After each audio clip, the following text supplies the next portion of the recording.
صدق اللہ العلی العظیم۔ آقا دو عالم صلی اللہ علیہ وسلم کا پیدائش کا مہینہ ربیع الاول بھرپور ذکر و فکر سے گزرا۔ آپ کی شان کا ذکر پاک ہوتا رہا، آپ سے پیار اور محبت کی عروج و ترقی ملی، لوگوں کے ذہنوں میں آپ سے زیادہ پیار جو ہے وہ بڑھا۔ اب جو آج پتہ نہیں چڑھ گیا کہ نہیں ابھی 28 اچھا، اب جو مہینہ آ رہا ہے یہ ربیع الثانی ہے، اس میں اس کی 11 تاریخ کو حضور غوث پاک کی پیدائش ہے۔ وہ جب سال ہے جب پیدائش ہے یہ جسے بڑی 11ویں شریف کہتے ہیں۔ یہ جو میں نے آیت پاک پڑھی ہے نا، اس کا معنی ہے کہ اللہ جسے چاہتا ہے اپنی رحمت سے اپنا خاص بندہ بنا لیتا ہے۔ یہ خاص بندے اللہ کے دین کے فروغ کا ذریعہ بنتے ہیں، وہ لوگوں کو اللہ کا تعارف کراتے ہیں اور آقا دو عالم صلی اللہ علیہ وسلم سے فیض یاب ہوتے ہیں۔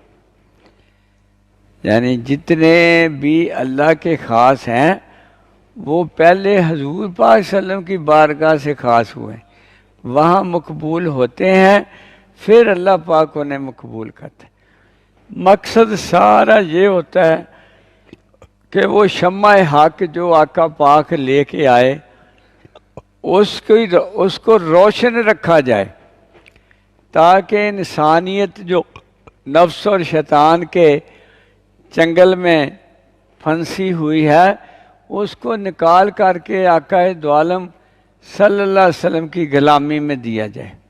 اور آقا دو عالم صلی اللہ علیہ وسلم کی غلامی میں جو گیا وہ اللہ کا بندہ بن گیا، اس کی آخرت صحیح ہو گئی، وہ بخشا گیا، وہ اوروں کی بخشش کا بھی وسیلہ بن جاتا ہے۔ تو یہ آقا دو عالم صلی اللہ علیہ وسلم کا کرم ہے، فیض ہے، یہ ازل سے اللہ پاک نے چنے ہوئے ہوتے ہیں۔ ان کی تعلیم و تربیت بھی خود ہی کرتا ہے، خود ہی ساری منزلیں طے کراتا ہے اور پھر ان کو یہ سپرد کرتا ہے کہ تم میرے دین کا پھیلاؤ کرو، میرا دین سکھاؤ، گم کردہ راہوں کو میرے ساتھ ملاؤ، اور یہ ان کا یعنی رول ہوتا ہے۔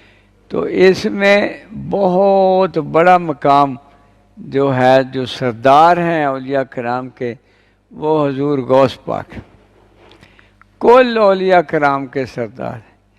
صحابہ کرام جو ہے نا، یہ بھی درجے میں تو اولیاء کرام ہی ہیں، وہ یعنی نبی ہوتا ہے یا ولی ہوتا ہے، بس دوسرا تو کوئی درجہ، لیکن ان کو آقا دو عالم صلی اللہ علیہ وسلم کی چونکہ ظاہری آنکھوں سے زیارت ہوئی ہوتی ہے، اس لیے وہ اولیاء کرام میں سے افضل ترین اولیاء کرام ہیں کہ وہ یعنی اس نعمت سے سرفراز ہوتے ہیں کہ انہوں نے آقا پاک کو اپنی ظاہری آنکھوں سے دیکھا ہوتا ہے وہ بھی ولی۔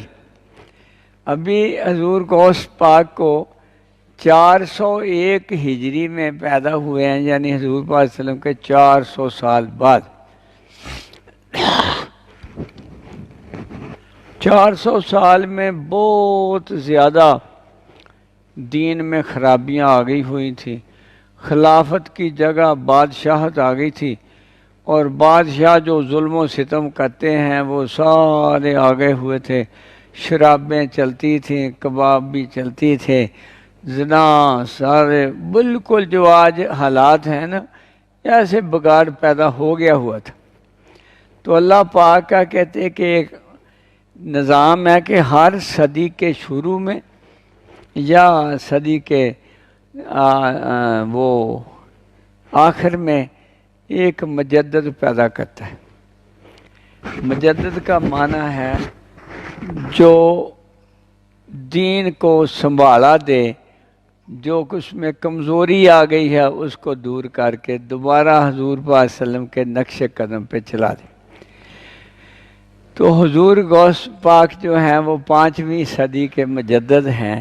آپ کی شخصیت پاک جب پیدا ہی ہوئے ہر چیز آپ کی انوکھی ہے. آپ کی ماں جیسی بعد میں یعنی بی فاطمہ پاک سے بعد میں کوئی ایسی ماں نہیں دیکھی. والد جیسا متقی پرہیزگار والد نہیں دیکھا. والدہ ماجدہ کے والد ماجد ہیں حضرت کیا میرے ان کا نام ہے نور، وہ والد صاحب کا نام ہے عبداللہ سومئی. یہ سسر وہ ہیں جنگی دوست حضرت، وہ تو پتہ مجھے نام ان کا اسم شریف صالح جنگی دوست. وہ یعنی عبداللہ سومئی میں نے ہمیشہ روزے رکھنے والا. یہ زمیندار تھے. ان کا باغ تھا ایک، وہ باغ سیب کا تھا، پھلوں کا تھا. وہ ایک ندی کنارے تھا. ایک سیب خود ہی ٹوٹ کے ندی میں گر پڑا. تو حضرت صالح جنگی دوست جو حضور غوث پاک کے والد پاک ہیں، ان کو صالح جنگی دوست کہتے ہیں، نیک نفس اور شیطان کے خلاف جنگ کو پسند کرنے والے. دونوں سید زادے ہیں، دونوں ایک حسنی ہیں ایک حسینی سید، دونوں سید زادے. وہ بہتا ہوا انار وہ آیا سیب، تو حضرت صالح جنگی دوست رضی اللہ تعالیٰ عنہ نے وہ سیب کھا لیا. سیب کھاتے ہی اندر آگ لگ گئی کہ اے صالح تجھے پتہ بھی نہیں کہ کس کا سیب ہے، حلال ہے حرام ہے، تو نے کیوں کھا لی؟ وہ اندر کی جو آگ تھی نا کہ بھی یار یہ پتہ کروں کس نے کھائی، یا اس کو پیسے دے کے آؤں یا اس سے معافی مانگوں کو کروں. وہ کنارے چلتے چلتے حضرت عبداللہ سومئی کے باغ تک پہنچ گئے. وہ جب پہنچے تو کہنے بھی ایسے نا آپ کا سیب گر گیا تھا پانی میں نے پکڑ کے کھا لیا، میں اس کی معافی مانگنے آیا ہوں یا اس کے پیسے لے لوں. وہ انہوں نے دیکھا کہ اتنا بلند فکر کا بندہ کہ سیب تو لوگ پتہ نہیں کتنے کے بیٹھتے ہوں گے، کتنے کھا جاتے ہیں، کبھی کوئی نہیں آیا معافی مانگنے. یہ جو آیا یہ تو کوئی خاص بندہ ہے. انہوں نے کہا کہ بھئی سالے بات یہ ہے کہ معافی تو مل جائے گی لیکن 1 سال میرے باغ میں نوکری کرنی پڑے گی. حضور کہنے لگے کہ نرمی کرو یا کیسے؟ کہتے نہیں، پورے معافی تب ملے گی اگر وہ جب مان گئے تو وہ اور حیران رہ گئے کہ ایک سیب کی غلطی سے بھاگ جاتا تو میں نے کیا کر لینا تھا اس کا. تجھے اتنا اس کے دل میں تقویٰ و خدا خوفی ہے کہ ایک سیب کے لیے میری نوکری کرنے پہ تیار ہو گیا. وہ در حقیقت انہوں نے مشاہدہ کرنا تھا کہ میں اس کی زندگی کو دیکھوں قریب سے کہ واقعی یہ اتنا پاک باز ہے کہ ایک سیب کے لیے معافی مانگ رہا ہے. وہ 1 سال جب کر لیا نا تو حضور نے پوچھا کہ اب اجازت دے دو میں گھر چلا جاؤں. کہتے نہیں، اجازت جو ہے نا ایک اور شرط ہے. کہتے اچھا شرط کیا ہے؟ کہتے میری ایک بیٹی ہے وہ نابینا ہے، وہ گنگی بھی ہے، وہ لنگڑی بھی ہے، اس کے ساتھ شادی کرنی پڑے گی. نام اس ہستی پاک کا فاطمہ، بی بی فاطمہ کے نام پہ نام بھی فاطمہ. اب جو حضور نے کہا اچھا یہ تو یعنی اس کا تقویٰ دیکھے جا رہے ہیں کہ اتنی شرطیں مانے جا رہا، یہ تو بڑا متقی پرہیزگار ہے، یہ تو میرے داماد بننے کے قابل یہی بندہ ہے. وہ شادی ہو گئی. جب حجلہ روسی میں گئے تو وہاں پہ بہت خوبصورت بچی بیٹھی ہے، آنکھیں بھی ہیں، زبان بھی بول رہی، سب کو. آپ ڈرتے ہوئے فوراً باہر نکلے تو آپ کو پتا تھا کہ ایسا ہوگا. وہ حضرت عبداللہ سموئی باہر کھڑے سومی، کہتے کیا ہوا بیٹے؟ کہتے حضور وہ آپ نے فرمایا تھا نابینا ہے ایسے، تو وہ تو کوئی اور ہے، بہت ہی خوبصورت ہے۔ کہتے نہیں بیٹے وہی ہے، یہ نابینا اس لیے ہے کہ آج تک اس نے میرے سوا کسی غیر کو دیکھا نہیں، گونگی اس لیے ہے کہ میرے سوا کسی سے بات کی نہیں، لنگڑی یہ ہے کہ یہ گھر ہے اور اس کا در ہے، بس کہیں نہیں گئی۔ اب دیکھو ایسی ماں ہیں، تو پھر عبد القادر ہی پیدا ہونے تھے نا، جب فاطمہ ماں ہوئے تو پھر حسین پیدا ہوندے، وہ بھی فاطمہ ہے، نام ان کا ہی فاطمہ۔ جس دن پیدا ہوتے ہیں تو رمضان شریف کا پہلا روزہ، بادلوں کی وجہ سے جھگڑا ہو گیا کہ بھئی پتہ نہیں چڑھا ہے رمضان شریف کے نہیں، تو سارے نا اس سید گھرانے کا احترام کرتے تھے کہ کوئی مسئلہ آئے تو آ کے انہیں سے پوچھتے تھے۔ بڑی مدت تک لوگ سادات خاندان سے کو ہی اپنا سردار مانتے ہیں، سید کا معنی بھی سردار ہی ہے، تو وہ سارا رجوع ادھر ہی کرتے تھے، کوئی مسئلہ پیسہ، اور وہ بھی اللہ پاک کے کرم سے ان کی بھی شان اتنی بلند ہوتی تھی کہ وہ بھی سارے دین سے واقف ہوتے تھے۔ وہ سارے گئے کہ حضور وہ چاند ہو گیا ہے کہ نہیں ہو گیا، تو کہتے ہیں کہ چاند ہو گیا ہے، کیونکہ عبد القادر نے صبح دودھ پیا ہے، دوبارہ دودھ نہیں پی رہا، یعنی پیدائشی روزہ ہیں، سب لوگ جو ہیں وہ چلے گئے۔ اس طرح یعنی آپ دیکھیں کہ ہر چیز کرامت ہے، ہر چیز اسی کیفیات میں بڑے ہوتے ہیں، پڑھتے ہیں مدرسے۔ کچھ لوگوں نے جو حالات لکھے وہ آ گئے ہیں، زیادہ تر جو نہیں لکھے گئے تو وہ تو امی حضور ہی جانتی ہوں گی کہ کیسے کیسے بڑے ہوئے، کیا کیا کمالات ہوئے۔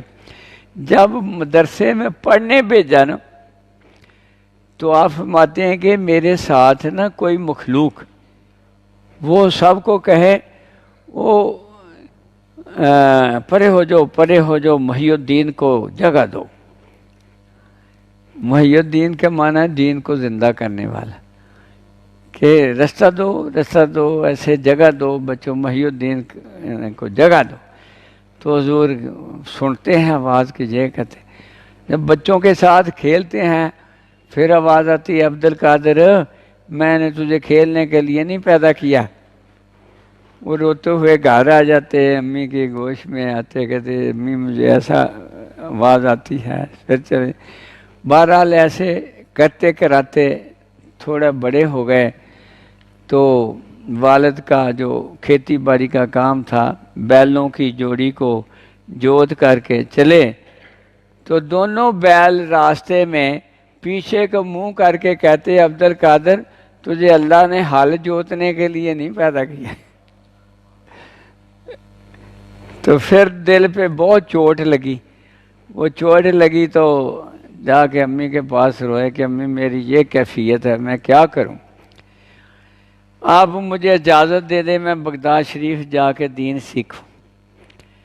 کوٹھے پہ چڑھ کے رو رہے ہیں تو دیکھا قافلہ تیار ہے، یہ گیلان شہر ہے ایران کا، وہاں سے آپ وہاں پہ پیدا ہوئے، وہاں سے وہ امی حضور نے بھی کہا کہ ٹھیک ہے بیٹے، اللہ پاک تیری تقدیر میں یہی لکھا ہے تو، اور والد صاحب چھوٹی عمر میں ہی وصال کر گئے۔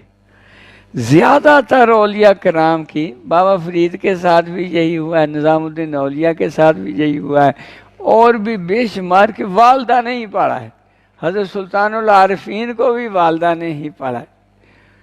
تو وہی حضرت غوث پاک کے ساتھ ہوا ہے کہ والدہ ہی سب کو کر رہی ہے۔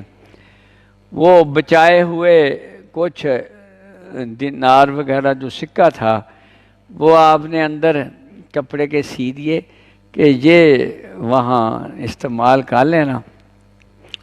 راستے میں اس وقت ڈاکو بڑے پڑتے تھے، اور نصیحت کی کہ بیٹا بس ایک نصیحت ہے بھئی جو نا جھوٹ نہ بولنا، کبھی جھوٹ نہ بولنا۔ وہ ڈاکہ پڑ گیا، انہوں نے سارا مال و سباب چھین لیا۔ تو وہ کہنے بچے تیرے پاس کیا ہے؟ کہتے 20 دینار ہیں۔ کہتے کہاں ہے؟ کہتے امی نے یہاں سیے تھے۔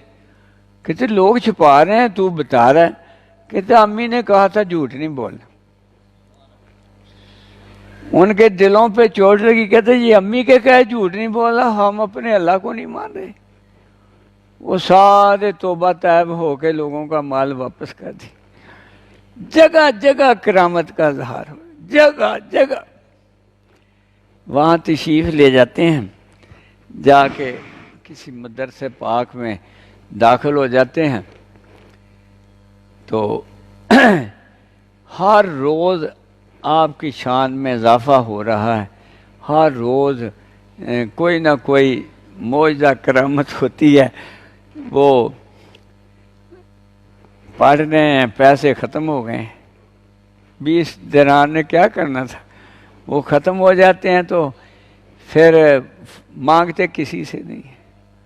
وہ اللہ نے شروع سے ہی ایسا ظرف بنا دیا، ایک دن 6 دن کے بھوکے، تو کہتے بس میں سمجھا کہ میں اب ختم ہوں، یعنی بچ۔ تو اچانک آواز آتی ہے اب پتھر کے نیچے دیکھو۔ وہ نیچے دیکھا تو اس کے درہم پڑے۔ وہ جا کے ہوٹل سے کھانا کھا لیا، کچھ 4 دن پھر نکل گئے۔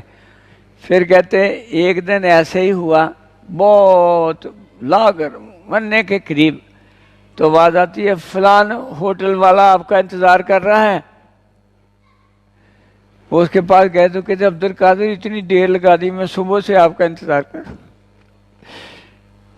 ایسے یعنی پڑھ رہے اور بالکل کوئی حال نہیں۔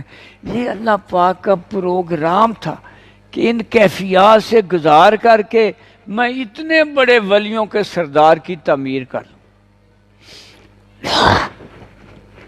وہ ایک دن بھوکے پیاسے عشاء کے بعد ایک چھوٹی سی مسجد میں آ کے لیٹ گئے، تو ایک امی بعد میں فوت ہو گئی۔ انہیں اور کوئی ایک بھائی اور تھے بڑے، وہ ادھر، ان کے کوئی اور حصے پیسے آئے تو بغداد شریف آنے والے کسی بندے کو 40 درہم دے دیے کہ میرا بیٹا عبدالقادر وہاں ڈھونڈ کے اس کو دے دیں۔ وہ ڈھونڈ کے تھک گئے، اس کے اپنے پیسے ختم ہو گئے۔ اس رات وہ حضرت عبدالقادر کے 40 دینار میں سے پیسے کھانا لے کے نا تو مسجد میں بیٹھا کھا آیا، آپ پہلے ہی لیٹے ہوئے ہیں۔ جب آ کے کھانے لگا تو وہ ان کی عادت ہے عربوں کی، یہ دعوت ضرور دیتے ہیں کہ بھی آؤ کھانا کھا لو۔ انہوں نے کہا کہ آجو کھانا کھاؤ۔ کھانا جب کھانے لگے تو کہتے میں ایک بات پہلے بتا دوں، یہ پیسے میرے پاس امانت ہیں کہ عبدالقادر نامی بندہ ہے، اس کی والدہ نے بھیجے تھے، میں ڈھونڈ کے تھک گیا، وہ مجھے ملا نہیں، یہ اس میں سے ہیں، اگر کھانا پسند کرو تو کھا لو گے نا۔ تو کہتے نہیں کھاؤ یوں میں عبدالقادر میں ہی ہوں۔ اس طرح یعنی تعمیر ہو رہی ہے اور ماشاءاللہ ترقی ہو رہی ہے۔ احترام اتنا ہوتا تھا کہ جگہ جگہ آتا تھی، آواز آتی تھی او محی الدین کے لیے جگہ خالی کرو، اس کی شان میں کوئی گستاخی نہ کرو، پیچھے ہٹو، یہ ہٹو۔ ایک دن مدرسے سے کہیں جا رہے ہیں تو استاد ساتھ ہیں، نہر کے اوپر چل رہے ہیں، تو استاد نے مذاق کرنا یا پتہ نہیں اس کی بدقسمتی، اس نے دھکا دے دیا آپ کو نہر میں۔ وہ استاد صاحب ہوش ہو کے گر پڑے۔ جب ہوش آئے تو کہتے معافی معافی معافی، گستاخی ہو گئی۔ یعنی اس حد تک احترام رہتے، اس کی شان میں کوئی گستاخی نہ کرے۔ اس نے مذاق کیا اور اللہ نے شان دکھانی تھی۔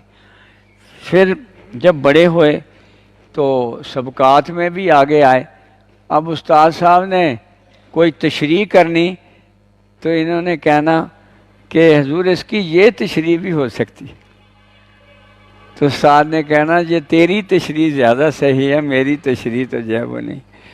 بلکہ وہ پوچھا کرتے تھے عبدالقادر اس کی تشریح کیا ہے؟ تو حضور ابھی طالب علم ہے، مگر تشریح استاد آپ سے پوچھ رہے ہیں کہ اس کی تفسیر کیا ہے۔ اس طرح ماشاءاللہ بلندیاں نصیب ہو رہی ہیں، اوپر جا رہے ہیں، اور ایک مقام ایسا آتا ہے کہ مکمل شخص پاک بننے کے قریب ہیں تو خضر علیہ السلام آتے ہیں، ساتھ لے کے نا ایک دور دراز جنگل میں چھوڑ آتے ہیں، کہتے جب تک میں نہ آؤں ادھر ہی رہنا ہے۔ وہ ادھر ہی رہے، 3 سال بعد وہ آئے، 3 سال، بال بڑے، سب کچھ، پتے کھا کھا کے تعمیر کرنی تھی نا۔ پھر 3 سال بعد جب آئے تو آپ کے مرشد پاک تھے ابو سعید، وہ انہوں نے دیکھا، کہتے عبد القادر تیرا کیا بنا ہوا ہے؟ کہتے بس ایسے خضر علیہ السلام ساتھ لے گئے تھے تو ادھر ہوگا۔ کہتے وہ نہایا تلایا، حجامت کرائی گیا، کھانا کھلایا، تو 3 سال کا جو اجر تھا وہ ابو سعید کے لقمے سے حاصل ہوا۔ وہ جو ادھر رہے تھے نا تو ادھر کوئی نہیں پتا، جیسے کیا تو دونوں جہان روشن۔ کہتے اب میری تو یہ کیفیت ہو گئی۔ اس کیفیت میں پھر ادھر مدرس بن گئے، اسی درس میں پڑھانا شروع کر دیا، بڑی شہرت ہو گئی کہ ایک گیلان سے آیا ہے استاد پڑھاتا تھا، کیا وہ جناب ہو رہا ہے کہ بڑھ رہا ہے شو۔ تو آپ چونکہ فارسی زبان پہ تھے اور بغداد شریف عربی کا بڑا اعلیٰ مرکز، تو وہ نا عربی پہ اتنا عبور نہ تھا، تو واز کہنے میں تھوڑی تھوڑی یعنی محسوس کر دے کہ میرے سے واز نہیں کیا جائے گا، یہ عربی دان لوگ ہیں، میں فارسی بولتا ہوں۔ آقا دو عالم صلی اللہ علیہ وسلم تشریف لائے، منہ کھولو، 7 دفعہ اپنا لعاب دہن ڈالا، اور پھر حضرت علی کرم اللہ وجہ آئے، آپ نے 6 دفعہ ڈالا۔ کہتے 6 دفعہ کیوں؟ کہ حق پاک کی برابری نہیں کر سکتا۔ اس دن سے ایسا چلا کہ ارشادات کر رہے ہیں تو دنیا لوٹ پوٹ، شور مچ گیا، شور۔ بس پھر جگہ تنگ پڑ گئی، اس درس سے باہر نکل کر کے کھلے میدان میں پھر ہفتے میں 2 دن ارشادات کرتے۔ کہتے ہیں کہ 2 لاکھ کا مجمع ہوتا تھا، بغیر کسی سپیکر کے ہر ایک کو سنتا تھا، اور آپ خود فرماتے ہیں کہ ارد گرد ایک مٹی کا حالہ ہوتا تھا کہ سوار، ابدال، غوث، کتب، جو دنیا میں کہیں ہوتے تھے سب محفل میں حاضر ہوتے، فرشتے بھی حاضر ہوتے سننے کے لیے۔ اور کمال یہ کہ جب ارشادات کرتے تھے 2 لاکھ لوگوں کے دلوں کی کیفیات سے آگاہ، جو کسی کے دل میں بات ہے اس کا جواب مل رہا ہے۔ کمال یہ ہے کہ جتنے آئے ہیں نا ان کے سب کے دلوں پہ نظر۔ ایک مولوی صاحب اٹھے ہرانے کے لیے، وہ کہنے لگے جی اس کی تشریح کریں کیا ہے؟ تو آج تک کسی مولوی نے 7 تشریحیں کی تھی ایک آیت پہ، آپ نے 7 کرنے کے بعد کہا یہ 8، 9، 10، 11، 12، 13، اتنی تفسیر کی۔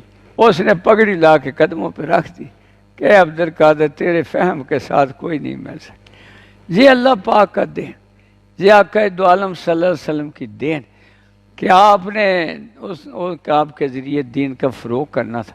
بہت زیادہ یعنی بندے اس محفل میں بغیر کے کلمہ پڑھ لیتے تھے۔ آپ کی حقانیت، آپ کے ارشادات، آپ کی نگاہ۔